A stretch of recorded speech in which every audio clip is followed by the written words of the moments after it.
Good morning, boys and girls, and welcome to another installment of Vadim's Got a Theory. Today's installment, as all the others, is coronavirus based and economy based. Last week, I posted that a week and a half ago or so, I said that was the bottom in the stock market, plus or minus, well, mainly minus 5%. So the absolute bottom that I thought we were going to hit was in the 2350 range on the S&P. In reality, we dropped a bit lower to about 2100. I've been looking to today to see how the market would react as a telltale sign of whether we were at the bottom or not. Now, understand, the stock market is not the economy. Okay? The stock market, of course, is largely related to larger companies and not your mom and pops. And most importantly, the stock market is a forward-looking mechanism. You don't look to the stock market to see what's happening today. You look to the stock market to see what will be happening in the future. The market has been dropping because all we saw was bad. And today, and the mantra is basically, when cataclysms strike the stock market, whether it was the financial crisis, the dot-com boom, or what we're in right now, when the market turns is when horrible news comes out, but the market doesn't react negatively. That happened today. Today was the day that unemployment numbers came out that were directly impacted by Corona. Last week, the numbers that came out went from 210 to 280,000 unemployment claims. And that 70,000 jump was one of the biggest jumps that had ever been recorded. Of course, going into now, with massive layoffs being announced and all of that stuff, California alone said that they had more than 1 million people filing for unemployment. So today at 8:30, when the Labor Department released their numbers, and also Dow Jones projected that there would be about 1.5 million unemployment claims. Naturally, that number didn't make any sense with California accounting for 1 million of them. I definitely felt that the number would be higher. The number came out and it was more than double Dow Jones's estimate. It was over 3 million unemployment claims. This is a higher number than has ever been recorded, not only in terms of a week-to-week jump, but ever in terms of unemployed. There have never been more people filing for unemployment claims at any one time than there are right now. That number will probably continue to go up. However, we now have a benchmark. The market now understands, and the market understands that what happened now is the worst. The numbers will continue to go up, but not in a 2.7 million plus increment on a weekly basis. So what happened was, prior to this announcement, the futures, the Dow Jones futures, were down over 500. That means that the market was going to open at 9:30 down more than 500. When a cataclysmic number like that unemployment number comes out, given a normal day, or given when, oh my God, we're still going to be going down on any bit of bad news, we would have been down 1,000 in an instant. However, that did not happen. The market started to grind up. And now at 9 o'clock, a half an hour before market open,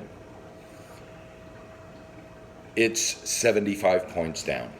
So it went from down 500, cataclysmic news, futures go up sharply.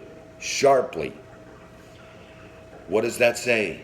It says that even though the worst is still ahead, unless some major fuck-ups happen, such as potentially Trump reopening the country for Easter and wanting the churches to be full, fuck, that's stupid. Unless something like that happens, testing is ramping up. Self-testing, fucking awesome, is ramping up. Not only because you can self-test, not at home, but at a facility.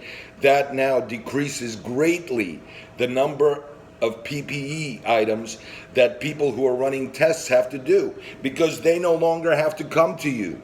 You take the thing, you do the swab, you put it in test tubes, you put it in a box, you hand them the thing. Just like I got my freaking croissant, egg and cheese sandwich yesterday at Burger King. No physical contact, none. In bin, food in bin, no hand to hand, always 6 feet apart, all of that. Okay? The economy will be back. We will be back. It will be rejiggered. Okay, some companies will fall away, some industries will be impacted, never to recover again. Other industries will bloom like fucking flowers after a storm. Okay, because that's what we've got here. We've got a massive freaking storm. Okay, so do not fall for all the doom and gloom people. Life will return. Things will get better. Probably faster than the worst of us anticipate. I made multiple recommendations. I suggested things. Boeing, which was my one of a lifetime pick a week and a half ago, and I told several people, and unfortunately none of them listened, but Boeing in the last month, well, in the last year it was at a high of over 400. In the last month it was at 330. It dropped to 86 last Thursday. Today it's opening at 166. Okay? That one was writing on the wall. You gotta be, how can you not see this? American Airlines, they're not going out of business. Not just American Airlines, United, they're not going out of business. None of them are. Okay? They've been cut by more than in half still at this point by American Airlines. You're not going to get a dividend. You're not going to get a buybacks. You're not going to get that shit. But as we resume flying, as the skies start to part, again, market forward-looking mechanism. They're not going to give a fuck about load factors or any of that shit. They're just going to be like, we're flying. Wow. It went up from load factors being down 80 to now they're only down 60. Wow, we reopened some international routes. Awesome, awesome, awesome. People want good. People want to make money. Not only the Wall Street people. What everyone forgets, okay, and this is the whole, I'm sorry to say, Democratic lefty bullshit, okay, is to make rich people demons, make people who work in the financial industry demons. Who do you think manages your 401s? Who do you think manages your IRAs? Who do you think manages your pension plans, all you teachers and everyone else out there? The rich finance guys. Who do you think gives the most to charity? The rich finance guys. Who do you think is behind all the massive contributions, private contributions now? The rich finance guys and the evil, murderous corporations of America. Okay? Understand, workers work. And of course, we have to save the workers. No denying that. No one has been. Okay? But workers work for corporations. Even all of you freelancers are like, no man, I work for me, man. I don't work for a corporation. Bullshit. You have clients. And unless your client is another little guy like you, okay, who managed to toss you a little job, any real jobs come from bigger entities. Those bigger entities employ a lot of people and farm out a lot of contracts. So stop the bullshit with saying we gotta save the workers. We save the workers and they have nowhere to go to work? What the fuck good is that? Okay? This is a exogenous event. This couldn't have been planned for. It couldn't have been anticipated. None of the other epidemics, not SARS, not MERS, not H1, not swine, none of those reached these levels, not Ebola. Yet when they were happening, everyone was like, oh my God, pandemic, we're all gonna die. And then it didn't. So why would anyone think that we would respond to this any differently?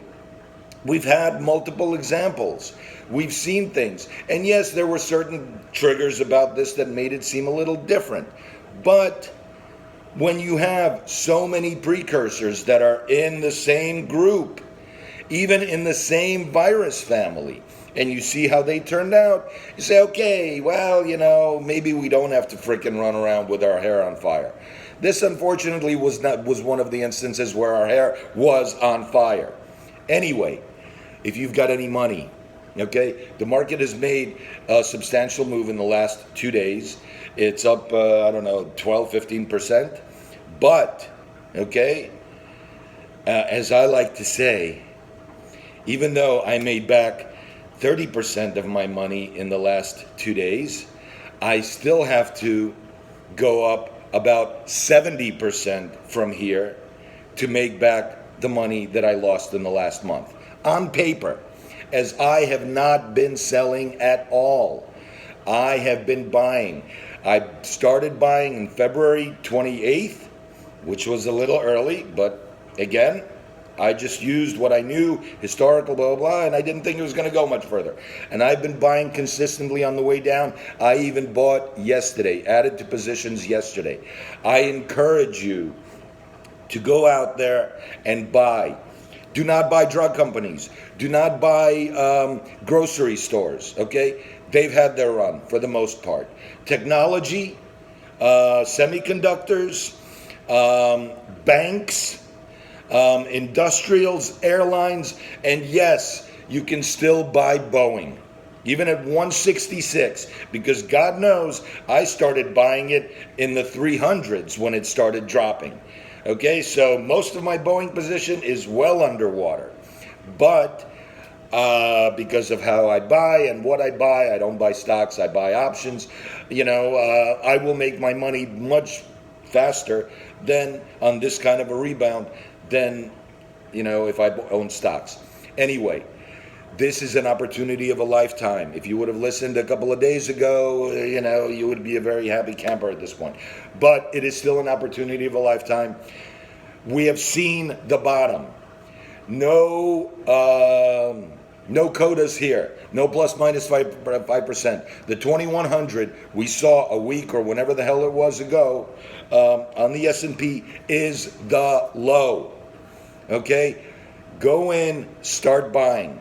Go in, start buying.